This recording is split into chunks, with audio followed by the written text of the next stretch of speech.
Okay, so today, indeed, we're going to talk about PlaytoEarn and how it will change the way we learn. And now I think that quite some people here have heard of the term PlaytoEarn before. I don't think that is completely new, but what I do think that I'm able to do today is to give a nice future prediction that I think many of you do not really see coming. And also one of the things that we will do is, well, we will go through PlaytoLearn, etc. Sorry, there was another thing here. Yeah, well, anyway, let's just start it off. So first, what I want to do is I want to give you a little bit of a crypto history lesson on how one of the most influential people in crypto started out and why he got into crypto and what was one of his reasons to do so. And by doing that, I'm going to first show you a quote and you may guess who it's from because it's quite a famous one. So maybe some of you will know. I happily played World of Warcraft during 2007-2010, but one day Blizzard, the company behind the game World of Warcraft, removed the damage component from my beloved Warlock Siphon spell. I cried myself to sleep, and on that day, I realized what horror centralized servers can bring. Now, does anyone know who? Oh, we already have someone in the chat saying it. That is Vitalik. Yes, indeed it is. That's Vitalik Buterin. And I will share the link to my slides later. And then you can, if you want, click on the link here because it's from his personal website. And it's quite he didn't change his website for like the last 6 years. And that's quite funny to see.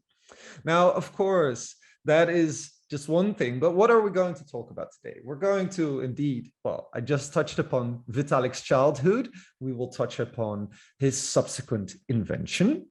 We will talk about gaming, obviously, play to earn, and we will end up with why this will change the next generation's way of learning. Now, as you might know, Vitalik Buterin, he was the founder of Ethereum, and Ethereum is very famous due to the Ethereum virtual machine. Maybe someone in the crowd knows what it does. Maybe someone can type in the chat box, what does the Ethereum virtual machine do? I mean, we all heard of Ethereum, but what does the virtual machine do? Here I see it's a global world computer. Yeah, that's definitely one of the taglines they use. It's decentralized. I think actually the proof of work system, the consensus mechanism of Ethereum is the decentralized part. Smart contracts, there we go. So at the foundation of Ethereum is the EVM, and the EVM is the executable and trustless environment for smart contracts. Now, this makes all of the recent innovations possible. All of the innovations on blockchains. Here, Turing complete execution runtime. Yeah, so Turing complete smart contracts are possible. And one of the things that are possible because of these smart contracts are upgradable assets, something I talked about last time in the Web3 talk that I gave. And Ethereum was the first with a dedicated VM and has been the leader when it comes to DeFi. By now, there are also other VMs, other virtual machines, but most layer 1 blockchains, they use the EVM, like Avalanche, Polygon, Binance Smart Chain, and other ones that are famous, they are at least compatible with it, like Near, which hit an all-time high today, and Phantom, and even Solana is also allowing people to build with the EVM. So this is really the start of, well, what was it the start from? What has the Ethereum virtual machine been able to create in, let's say, the last couple of years? What is the new movement that everyone talks about? Maybe someone in the crowd can help me. Decentralized apps, yes, indeed. And decentralized apps in what way? What have they been, what kind of decentralized apps do we use? Maybe someone can mention one in the chat. Let's see. Uniswap, yeah, so they have started DeFi, decentralized finance. And why is DeFi so attractive? Can someone remember maybe from earlier talks, why is DeFi so interesting and cool? It's permissionless, exactly. So it is global and permissionless. Anyone can join. And it is open source and composable, which means that anyone can look at the code of these decentralized apps and then decide to build with it or build on top of it, which has created what we call money Legos.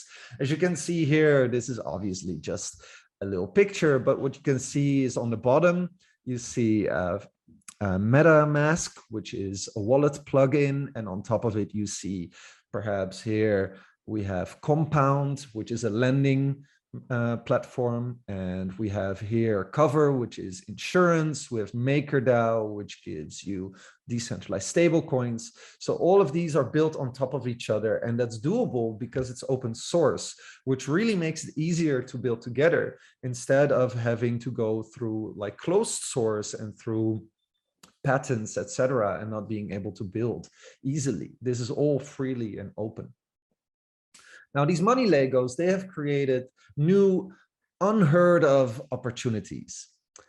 And one of these things I would say is that it has been enabling DeFi magic money, which is also something I gave a talk about a couple of months ago. And you can definitely check that one out because there are a bunch of projects out there that you could say are bordering magic.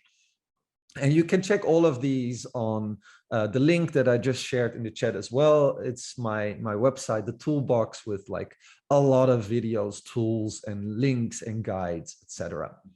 But I'm not really here to explain why DeFi has made banks irrelevant. I think that there are plenty of other talks today who go into that. Plus, I think that DeFi interest rates, they speak for themselves. For instance, Anchor, if you look at that, that's DeFi, and you can make almost 20% yield annually on stable coins. So basically on dollars. Well, banks eat your heart out because that is definitely not possible out in the legacy world. And if you want to learn more about DeFi, as I said, you can visit the website, but there are so many places to learn about DeFi these days. So what I want to do today is look at a different section of what Ethereum smart contracts have been able to create.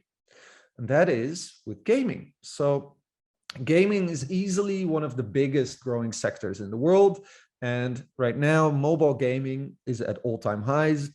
Like everywhere, people are playing games on their mobile phones. And as you might know, these games, they have in-game items. So for instance, when we look at World of Warcraft, the one that Vitalik used to play, here you can see some of the items that were part of that game. And you could actually buy them for real money or sell them for real money. This was a real economy. People really wanted those items. And why? Well, because these items would make their characters stronger. So you had people who would do like almost professionally leveling up these units with their gaming items and then selling them to other people who didn't want to play like 80 hours before they finally leveled up. But the thing with these gaming items is they were always ultimately owned by the centralized database of the game studio. And this is where crypto comes in, because now we have NFTs, and NFTs, they make digital ownership possible. Some of you might have heard of the NBA Top Shots, where you can own a small video clip of a basketball game. Now, this is very interesting, obviously, and it's very popular because NFTs, they turn the gaming sector on its head, where users potentially own all the gaming items for real. It's really their ownership, but I do say potentially, because admin keys, these are like the private keys of the people who deploy the smart contract. Admin keys sometimes still have centralized rights so that they can do things with your NFTs. For instance, here, withdrawal delays highlight NBA Top Shot centralization. there's one important question NBA Top Shot fans should be asking themselves. Do they actually own their NBA Top Shot? And this is the case here with NBA Top Shot, but there are projects who are trying to push the boundaries and trying to make real in-game items totally digitally ownable by the person who owns the NFT. For instance, this one. Maybe someone in the crowd knows what we are looking at right now. What is this project called? And while I'm waiting for someone to hopefully know it, I will explain what we're looking at. So what you're looking at is an NFT with a whole bunch of in-game attributes, basically, like silk gloves or a heavy belt. And this is, because I see no one knows, this is called loot. So like in the sense that when you go out as a pirate and you're roving about, then you get loot, you steal things. Now in this way here, you have NFTs with attributes for a potential game, but I'm saying like a game because loot is really decentralized. You really own the NFT. There are no admin keys that can change things, but loot is not really a game yet. So you have these attributes, but to play it, it's not really there yet. Although there is a whole ecosystem being built around it. So who knows, maybe one day we will have a real game. But for now, it's just basically a picture with some attributes. But it can be possible. And we are at the moment in a gray area. Some parts are, and some parts are not decentralized. And this space is moving at such a quick pace that, for instance, just last week at Lisbon, some people have been building what we see here. We are seeing a NFT, autonomous NFTs. And this project that participated in the hackathon, they created these autonomous NFTs where NFTs can be programmed to lead their own path. So they have their own life, you could say, through programmable randomness and giving each NFT certain characteristics. If you want to look more into it, again, I will share the slides. You see the link is right there. And it's, I see in the chat, exactly. It is a project that also one of the people here today listening in, she is also part of this project. And I think it's really cool. This is, again, another step forward. Yes, there we have her. Exactly. Yeah, I think this is really pushing the envelope once again. So it's really cool. Now, there are also other crypto games that are already a little bit more developed. Like we have this one, Splinter Labs. And what I think is interesting here is that Splinter Labs, which is a collectible trading card game, so it's not as autonomous as the previous NFT. This is a bit more easy, but it's already really out there. And it's having more active users than PancakeSwap. And for some of you, you might know that PancakeSwap is a decentralized exchange. So it's really money being transferred all the time. And according to DePradar, which is a very common website to use for these metrics, this has more active users, which means to me that finally a non-financial use case is taking the stage within crypto, which I've been waiting for, well, ever since I joined in 2015. I always thought that blockchain could do more than only money. And here, within 1 year, the last year, the amount of gaming studios using crypto went from virtually zero to all, is being said by Ariana Simpson, whose fund that she works for is also investing in gaming studios. So she said, yeah, it was like maybe 1 or 2 last year who used crypto, and now it's all. That's how fast this is going. And it's actually already huge. So probably some of you will know what this is from. Can anyone know? And while I'm waiting for the answer, Santosh in the chat is asking, do you think loot NFTs are worth their prices? Hell no, Santosh. No, they are not. At this moment, there's not a game. So it's all speculation. And they are also diluting because it was getting really expensive. So they printed like another 8,000 for way cheaper. So no, I think loot is definitely overpriced at the moment, but it's cool that they're trying things out. So Christian and Ankur are both correct. This is Axie Infinity that we're watching right now. Now, Axie Infinity, I think most of you have already heard of it, but it's so big that we might even forget how big it is. So I'm going to show you a couple metrics.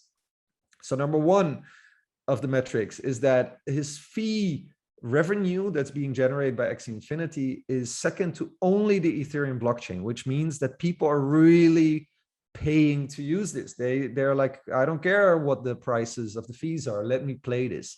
And this is seen in the revenue of the protocol. I mean, yeah, it's really mind-blowing how much they are making compared to all the other protocols out there. And then, I mean, look at it.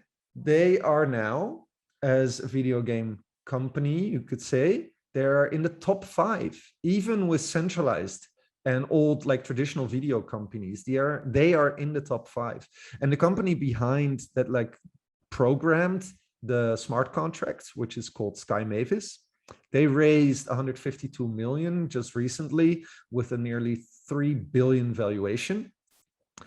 That's huge. I mean, they're bigger than Ubisoft. I mean, I'm not a huge gamer, but I used to play games of Ubisoft. So this is really a big deal. I would say, by the way, I mean, Axie, I think they are really experimenting, and they are also from Vietnam, where I'm also based. So they have a place, in that sense, a special place in my heart. But I will say that this raise of 152 million, just like a week later, here's a little bit of an insight for you guys and girls out there to understand how this works. They raise 152 million from private investors. And what happens a week later? They tweet that their sidechain Ronin is going to get its own token, RON. Why do you think that is? I can tell you why. That's obviously because they're private investors who just spent 152 million. They need a new token to pump. So yeah, that's a bit of a shame in that sense. I wish they didn't do that. It's a cheap shot, but yeah, it is what it is. Now, one more to show you about how big Axie is. It's so big that you cannot join their Discord server anymore. It's full. This is a screenshot of me trying to join it. They have more than 800,000 members. And the Axie Infinity website is now among the top 500 most visited in the world. So, okay, why am I telling all of this about Axie Infinity? Because they brought one new aspect of crypto and gaming to us all, and that was very interesting, which is play to earn. So what you do is you play the game and you earn tokens. It's that simple. And tokens are used to buy in-game items and characters, just like with World of Warcraft is possible. And as long as the game is fun, there will be demand for these tokens. So some people are like, yeah, play to earn, it's a pyramid scheme. I think that's too easy to say, or it's a Ponzi or whatever. I think that's too easy to say. Like, as long as people want to buy these in-game items, there will be value to these tokens. So I think we should not put it away like that too easily. And what is really interesting is that the revenue of this protocol goes to the token holders, who, for instance, are stakers, and to the project treasury. And that is really a big change compared to the traditional companies, video gaming companies, because there a lot of revenue is also made, but it all goes to the studio. And sure, you might have some professional gamers who make money with streaming or whatever, but here all gamers earn, and that is really a big thing. And it is also mobile. Axie Infinity is mobile as well. So if you look at this and you realize that they are in the top 5, but all this money is accruing towards token holders in the treasury, that is really a game changer. That is really cool. Now, there are, of course, growing pains with a protocol like Axie that's growing that fast. So I want to show you 2 quotes from an interview with the co-founder, because I think they really show how wild this is. So Larson, who is the co-founder, he said that Axie Infinity has about 2 million daily active players, 50% of whom have never used any crypto application before. Let that sink in. It's really hard to begin playing Axie right now, he said, likening the process of onboarding players to swimming to an island. He said that a lot of people are drowning in the attempt. Basically, they can't get to the game itself because it's so hard.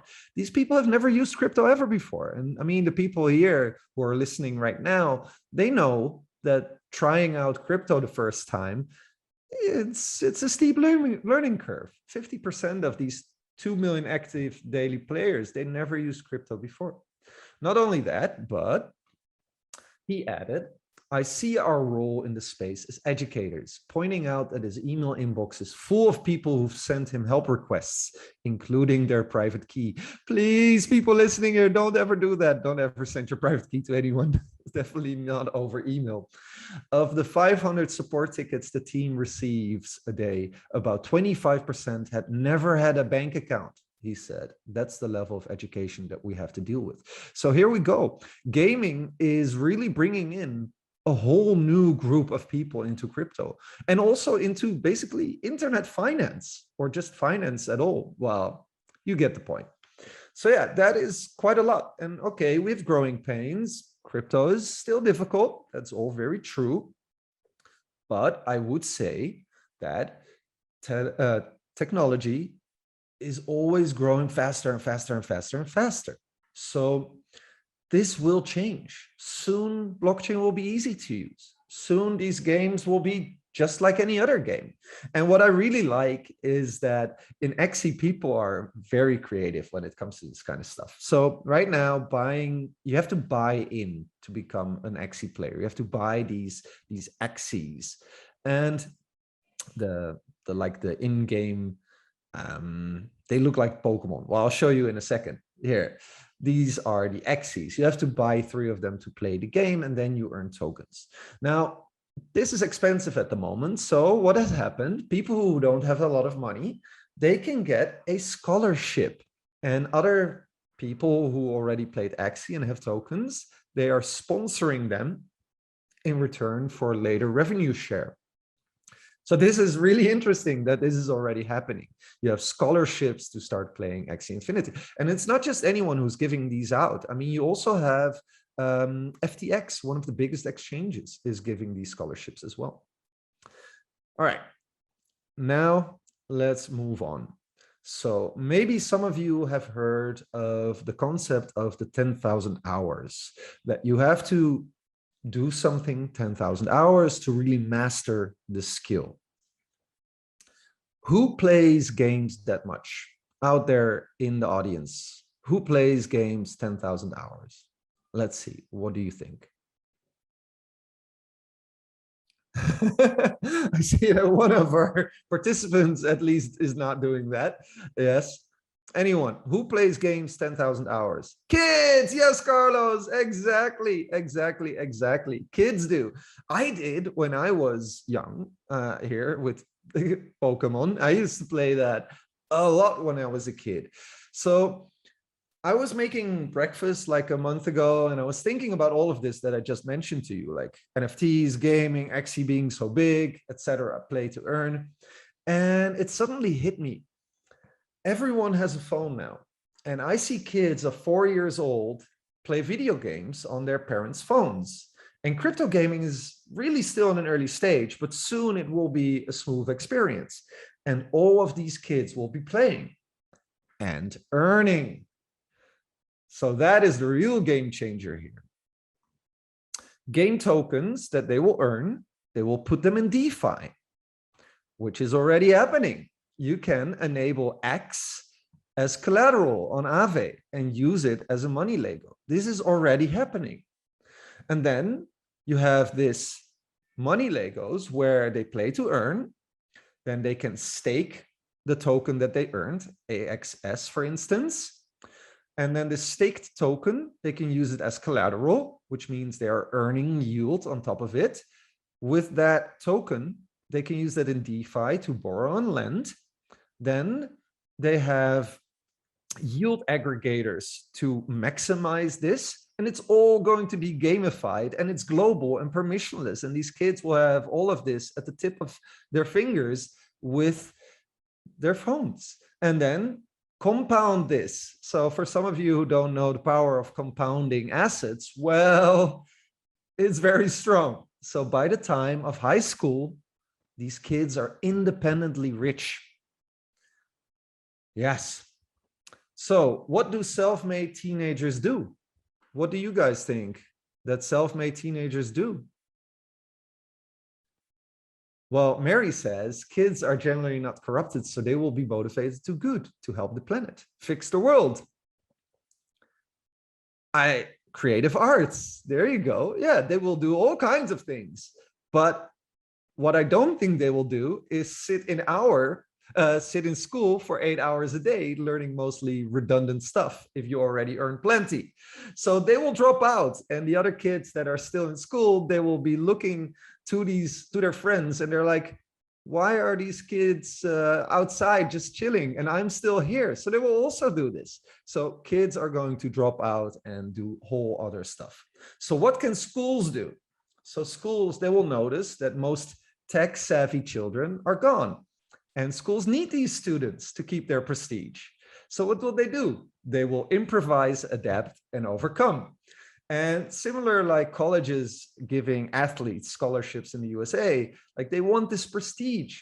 So yeah, then we will have learn to earn, where the school system will tokenize semesters, programs, subjects. Who knows? I have no idea what will happen, but this will happen if they want to stay relevant.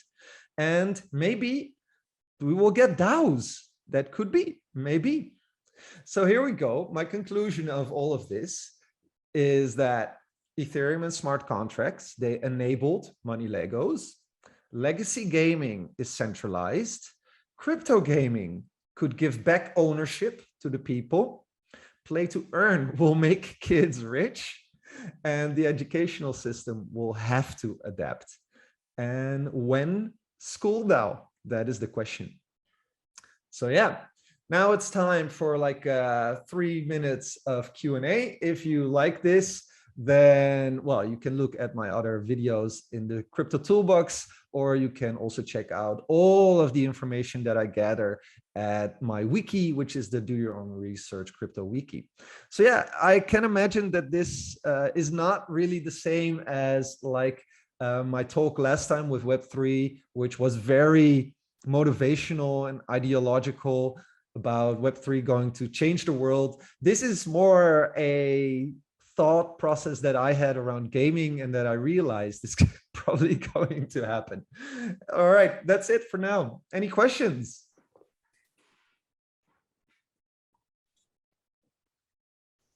Thank you so much, Zeb. This was an amazing session, and I'm sure the audience really appreciate it. It was so much fun. And I think like you already answered to a lot of questions in the chat here. And but let's see if we have yeah, maybe there's one question. Yeah. Exactly. Let's see. I mean, I can imagine that this is quite a lot to take in. Let's see. All right, there's one here. Very interesting subject, but as with anything, it can be manipulated. What are your thoughts? Yeah, well, obviously, that's definitely true. And this is also why I don't want to say too much about how it's going to be, because schools will have to figure that out. But just like crypto DeFi, we need game theory to make it ungameable. And I want to go into the last question here real quick. Curious how you think about gender in this context. Fewer girls are into gaming as guys.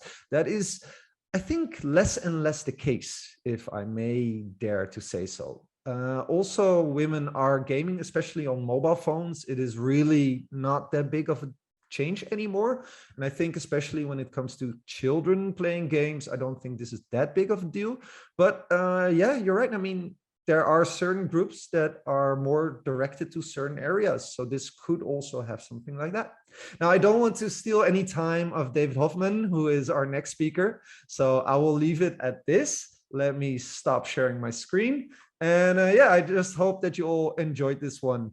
And I'll see you next time with a different one again. Thank you so much, Zeb. Really appreciate your session. And please kindly share all the links about yeah, I'll share some links in the chat right now. And thank you so much. Have a great day. Yes, you all as well.